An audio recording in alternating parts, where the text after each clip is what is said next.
अभिषेक बनर्जी पर हमले के खिलाफ आज ममता बनर्जी का धरना। ममता ने कहा कार्यक्रम रद्द नहीं होगा, पुलिस जहां रोकेगी वहीं पर धरने पर बैठ जाऊंगी।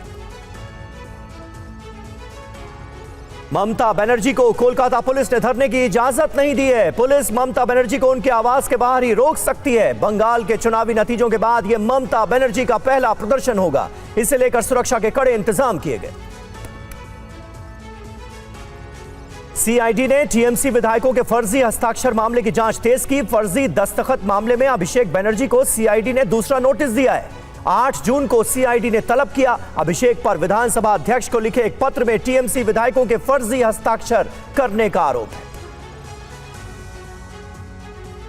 टीएमसी सांसद काकोली घोष की शिकायत एथिक्स कमेटी के पास भेज सकते हैं लोकसभा स्पीकर ओम बिरला। काकोली घोष ने पार्टी सांसद कल्याण बनर्जी की शिकायत की थी। काकोली ने आरोप लगाया था कि कल्याण बनर्जी ने लोकसभा में उनके साथ दुर्व्यवहार किया। टीएमसी विधायक संदीपन साहा और ऋतव्रत बनर्जी के निष्कासन पर बोले कुणाल घोष। पार्टी विरोधी गतिविधियों में शामिल होने के चलते पार्टी से निकाला गया। इन पर पार्टी की बैठकों में गैर हाजिर रहने और पार्टी विरोधी बयानबाजी का आरोप था।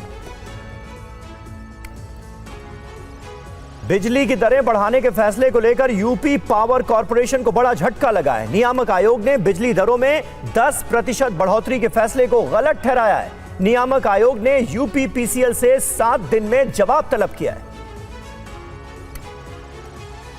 यूपी एटीएस ने आतंकी संगठन से जुड़े मोहम्मद शेख को आजमगढ़ से गिरफ्तार किया है। एटीएस ने दावा किया है कि पाकिस्तानी गैंगस्टर शहजाद भट्टी और आईएसआई के संपर्क में था मोहम्मद शेख। शेख को स्लीपर सेल बनाने का टास्क मिला था।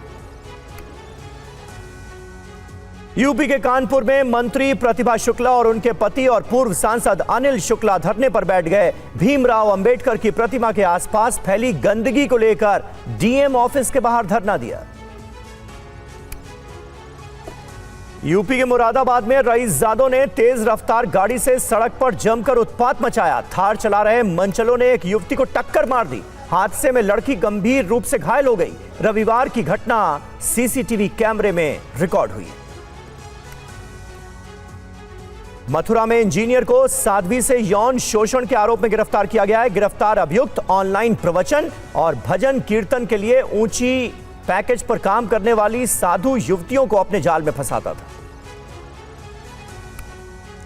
महाराष्ट्र में लाडकी बहन योजना में हुई अनियमितता के बाद 80 लाख महिलाओं के नाम काट दिए गए हैं। केवाईसी के दौरान मिली गड़बड़ियां। इस योजना में महिलाओं को हर महीने 1500 रुपए दिए जाते हैं। विपक्ष ने महिलाओं से धोखा करने का आरोप लगाया है। नीट पेपर लीक मामले में प्रशासनिक कार्रवाई तेज हो गई है। महाराष्ट्र के बीड में मास्टरमाइंड पीवी कुलकर्णी की अवैध इमारत पर बुलडोजर चला दिया गया। बुलडोजर कार्रवाई कुलकर्णी ने खुद शुरू कराई। बीड नगर पालिका ने घर गिराने का नोटिस जारी किया था।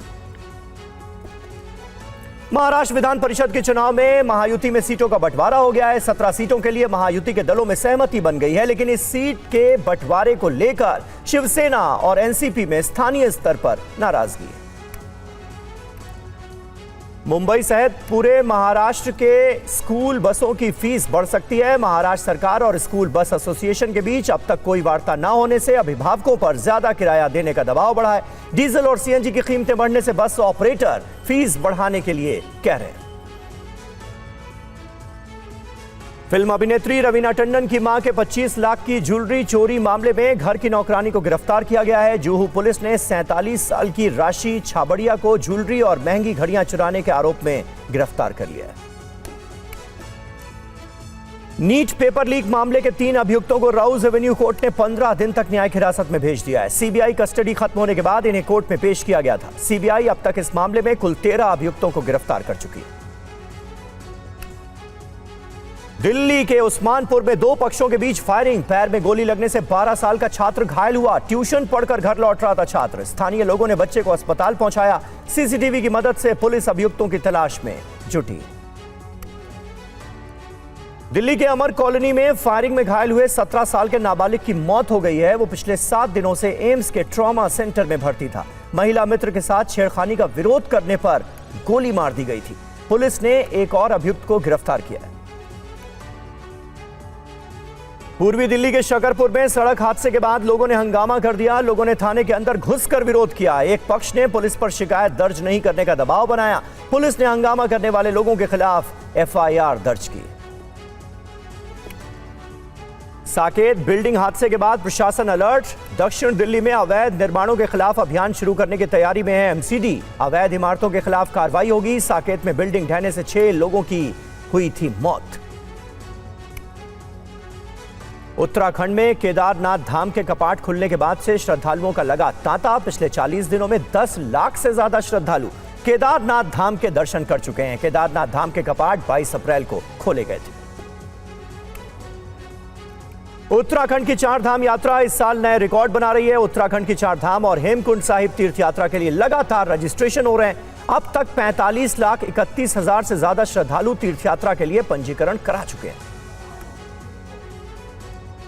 केदारनाथ धाम के लिए सबसे ज्यादा 14,87,000 श्रद्धालु रजिस्ट्रेशन करा चुके हैं। वहीं बद्रीनाथ धाम के लिए 13,48,000 श्रद्धालुओं ने अब तक रजिस्ट्रेशन कराया है। 25,000 से ज्यादा श्रद्धालु ऑफलाइन पंजीकरण करा चुके हैं। राजस्थान के नागौर से हरिद्वार तीर्थ यात्रा पर गए श्रद्धालुओं की बस सड़क हादसे का शिकार हो गई है। डंपर से टकराने से महिला श्रद्धालु की मौत, 37 लोग घायल। 3 घायलों की हालत गंभीर है। बताया जा रहा है कि बस को बैक करते वक्त ये भीषण हादसा हो गया। उत्तराखंड में फूलों की घाटी को पर्यटकों के लिए खोला गया। हर साल इस नेशनल पार्क को 1 जून को खोला जाता है और 31 अक्टूबर को इसे बंद कर दिया जाता है। पहले दिन नेशनल पार्क घूमने के लिए बड़ी संख्या में टूरिस्ट पहुंचे।